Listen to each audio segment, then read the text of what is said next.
Guys,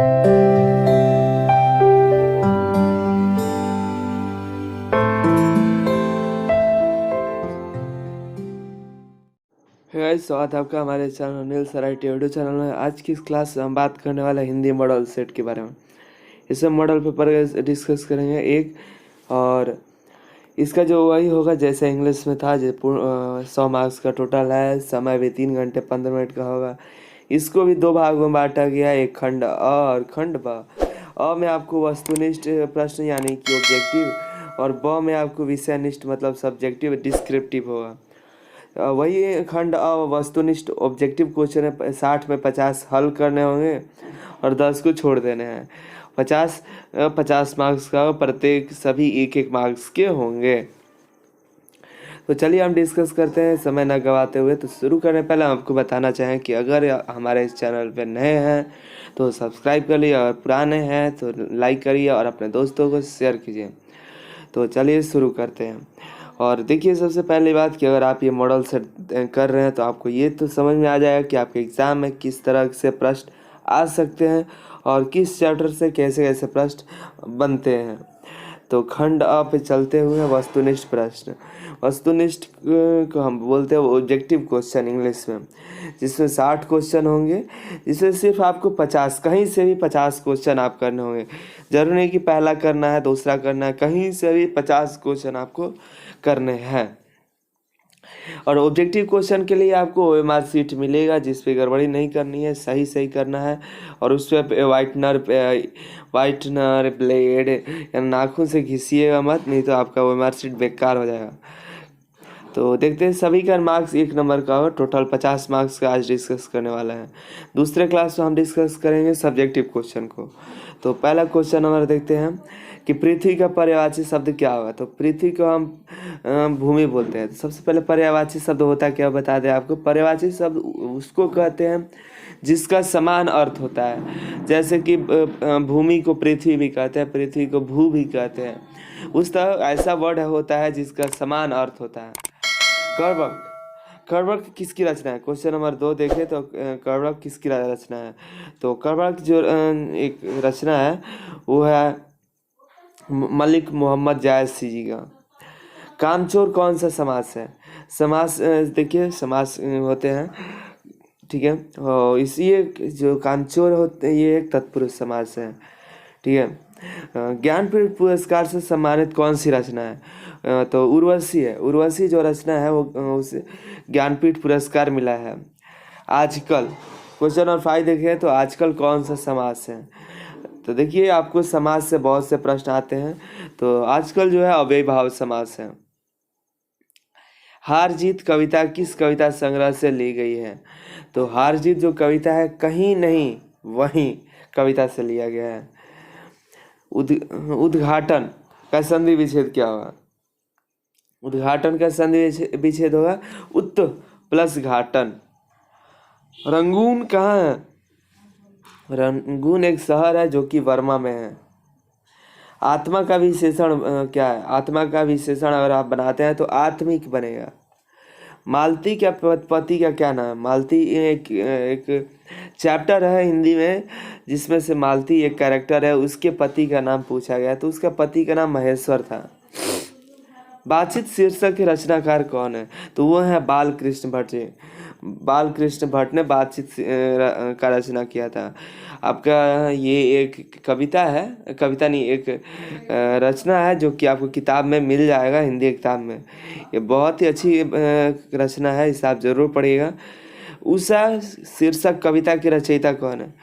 Usha नाम का एक कविता है जिसको लिखने वाले हैं शमशेर बहादुर सिंह। शमशेर बहादुर सिंह उषा शीर्षक को लिखने वाले हैं शमशेर बहादुर सिंह। अर्धनारीश्वर शीर्षक के रचनाकार कौन है। तो वो है दिनकर जी, जिन्हें बोलते हैं रामधारी सिंह दिनकर। अर्धनारीश्वर को लिखने वाले हैं रामधारी सिंह दिनकर। प्रेम के पीर के कवि कौन है। तो वो है जायसी जी। प्रेम के पीर का एक कविता है जिसको लेख कवि है जायसी जी। 15 नंबर है रोज। रोज शीर्षक कहानी के लेखक कौन है। वो है अज्ञेय। इनमें कौन सी रचना प्रसाद जी की नहीं है? और प्रसाद जी की रचना देखिए, कमानी है, झरना है, आंसू है, लेकिन देवदासी जो है प्रसाद जी की रचना नहीं है। पंडित चंद्रधर शर्मा, गुलेरी की कहानी का नाम है। एक कहानी है जिसका नाम है उसने कहा था, उसमें जो कैरेक्टर है जिन्हें गुलेरी जी का कैरेक्टर लिया गया है, उसको उस कहानी के लेखक जो है पंडित चंद्रधर शर्मा है। तो ये जो 17 नंबर क्वेश्चन में कहा गया है कि जो उसने कहा था चैप्टर है, उसमें गुलेरी की कहानी जो है कहा गया है पंडित चंद्रधर शर्मा ने गुलेरी की कहानी किस कहानी में कही है, वो कौन सी कहानी है जिसमें गुलेरी के कैरेक्टर को डिस्कस किया गया। तो वो है उसने कहा था एक कहानी है जिसमें गुलेरी जी के बारे में बताया गया है। 18 नंबर, श्री कृष्ण ने किस पर आक्रमण किया था? वो तो सभी जानते हैं, मुझे बताने की आवश्यकता नहीं है, कंस पर। निम्नांकित में से कौन से रचनाकार बिहार के हैं? देखिए, बिहार के रामधारी सिंह दिनकर हैं, बाकी शमशेर बहादुर सिंह, मोहन रखे, जगदीश चंद्र माथुर आउट ऑफ बिहार है। तुलसीदास अपना पेट कैसे भरते थे? तुलसीदास के बारे में आपको पता हुआ तो वो एक कथावाचक थे। वो कथा कहा करते थे, तो उन्हीं से उनका कथा वाचन से उन्हें कुछ पैसे मिल जाते थे जिससे वो अपना गुजारा करते थे। शिक्षा शीर्षक निबंध के निबंधकार कौन है?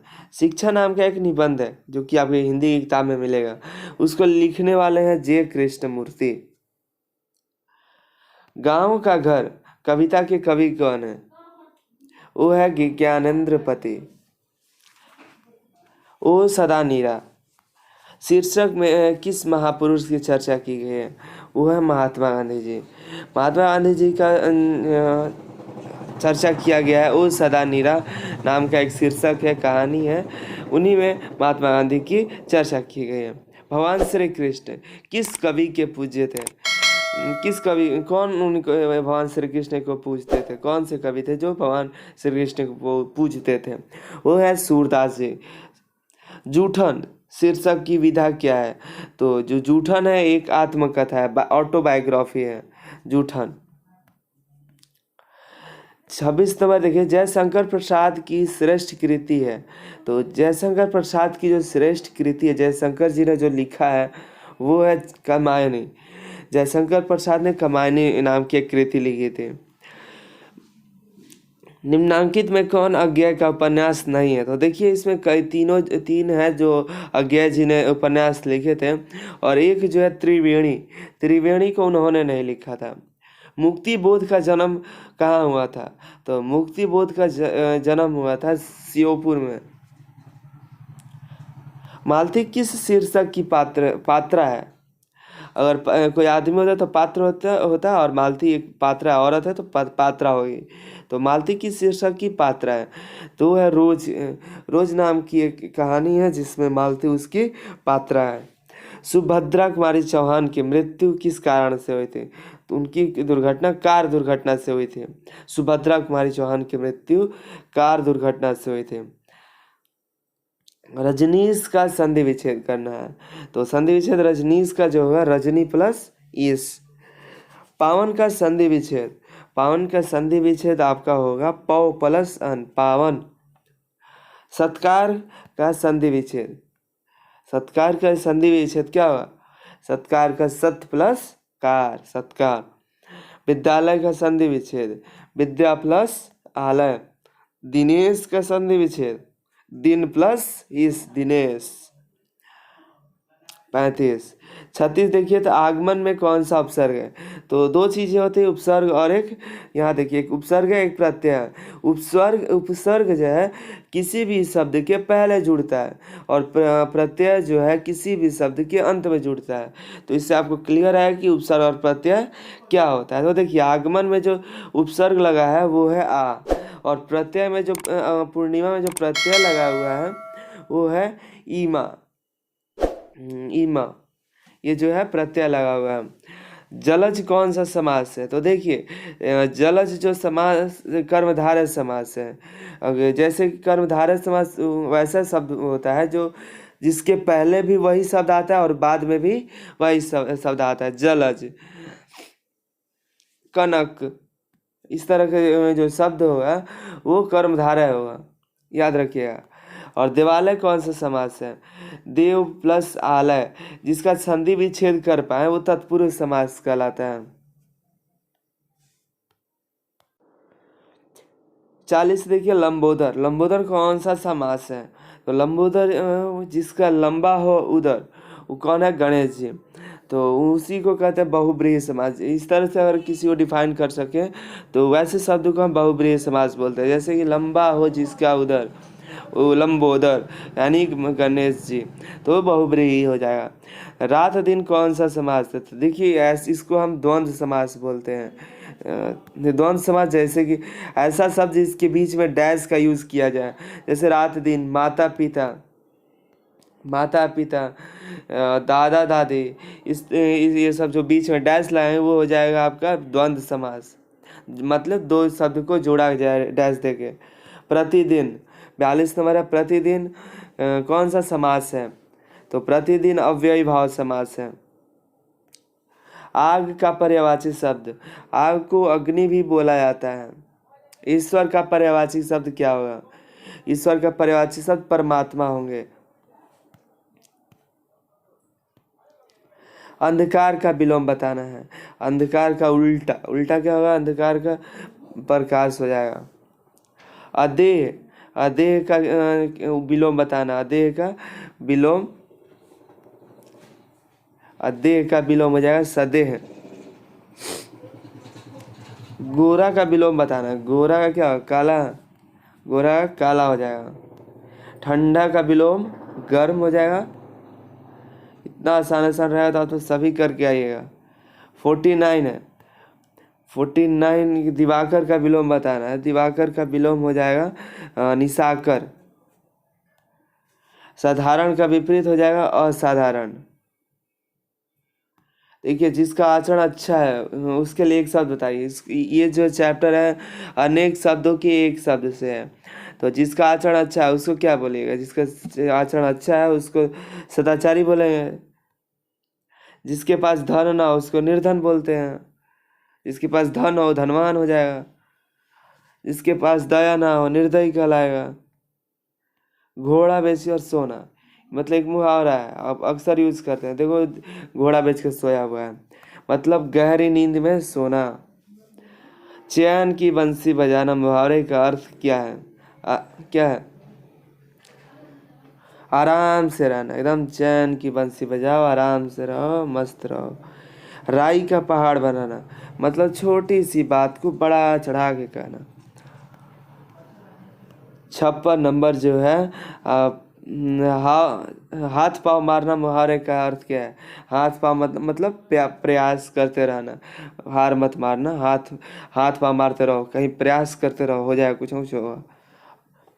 हवा से बातें करना, मतलब तेज दौड़ना, बहुत तेज, जैसे कि तेज दौड़ना हो गया, बहुत तेज। जैसे गाड़ी कह सकते हैं, गाड़ी में मैं अपने मेरी गाड़ी हवा से बातें कर रही थी, मतलब गाड़ी तेज चल रहे थे। धर्म का विशेषण बनाना है, ये तो बना ही देंगे। धर्म का विशेषण धार्मिक हो जाएगा। राष्ट्र का विशेषण राष्ट्रीय हो जाएगा। 60 है चरित्र का विशेषण चारित्रिक हो जाएगा। ये 60 क्वेश्चन थे। 60 में आपको 50 करने थे, आपने 60 तो नहीं करना है, सिर्फ 50 ही करना है। उम्मीद है आपको क्वेश्चन समझ में आया होगा। तो लास्ट में आपको बता दें किस तरह से क्वेश्चन थे इसमें। तो आपको पर्यायवाची शब्द थे, नोट कर सकते हैं कॉपी में। समास से क्वेश्चन थे कि समास आपको पढ़ना पड़ेगा, आधे घंटे का काम है, आप पढ़ लीजिएगा। किसी भी ग्रामर से, ग्रामर हिंदी व्याकरण की किताब उठाइएगा, ग्रामर समास पढ़ लीजिएगा। कि समास में सभी के उदाहरण पढ़ लीजिएगा कि तत्पुरुष समास में कौन कौन से उदाहरण है, बहुब्रीहि समास में कौन कौन से उदाहरण है, और कर्मधारय में कौन कौन से उदाहरण है। ये होने के बाद आपको संधि विच्छेद पढ़ना है। संधि विच्छेद का चैप्टर खोल के आधे घंटे उसको पढ़ लीजिएगा कि संधि विच्छेद कैसे किया जाता है। और आपको किताब खोलना होगा हिंदी का जो किताब, जिसमें ये होगा कि, और एक लिस्ट बनाइए एक कॉपी में, जिसमें इधर सीरियल नंबर डाल दीजिए, यहाँ पे लिखिए चैप्टर का नाम, उस चैप्टर को किसने लिखा था, और ये वो किस तरह का चैप्टर, निबंध है, कविता है, कहानी है, इस तरह से 4 गो टेबल बनाइए।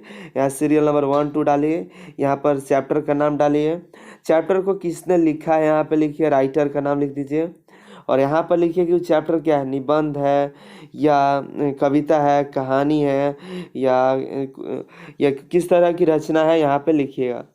तो इससे आपका कई नंबर आपको क्लियर हो जाएंगे। जैसे कि कोई एक ले लीजिए, रोज कविता, रोज कविता नहीं है, कहानी है, तो यहाँ 1 डाल दीजिएगा, रोज लिखिएगा, अपने किताब होगा हिंदी का तो रोज लिखिएगा, और रोज लिख के, और इसको किसने लिखा था, तो अज्ञा जी ने लिखा, तो अज्ञा लिख दीजिएगा डैश, और ये क्या है, तो कहानी है लिख दीजिएगा। इस तरह से लिख के सभी को दे दीजिएगा। और अगर ऐसे और बना लेते हैं तो हमें उसको फ़ोटो खींच के हमारे व्हाट्सअप का जरूर कर दीजिएगा, जिससे हम भी बच्चों को उसको भेज सके, ग्रुप में डाल देंगे, जिससे सभी बच्चे अपना तैयारी कर सके। जिसके पास बुक हो ये काम जरूर करिएगा।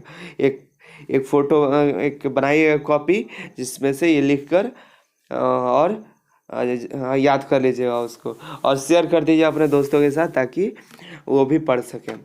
तो इस वीडियो में बस इतना ही। इस वीडियो को भी शेयर कर दीजिएगा, ताकि सभी बच्चे आसानी से अपना एग्ज़ाम की तैयारी कर सकें। और नया है तो सब्सक्राइब कर लीजिएगा, और चैनल को सब्सक्राइब करते करते इस वीडियो को लाइक करके चले जाइएगा। बहुत बहुत धन्यवाद। PDF आपको लास्ट वाला जो डिस्क्रिप्टिव क्वेश्चन आएगा, उससे आपको PDF मिल जाएगा।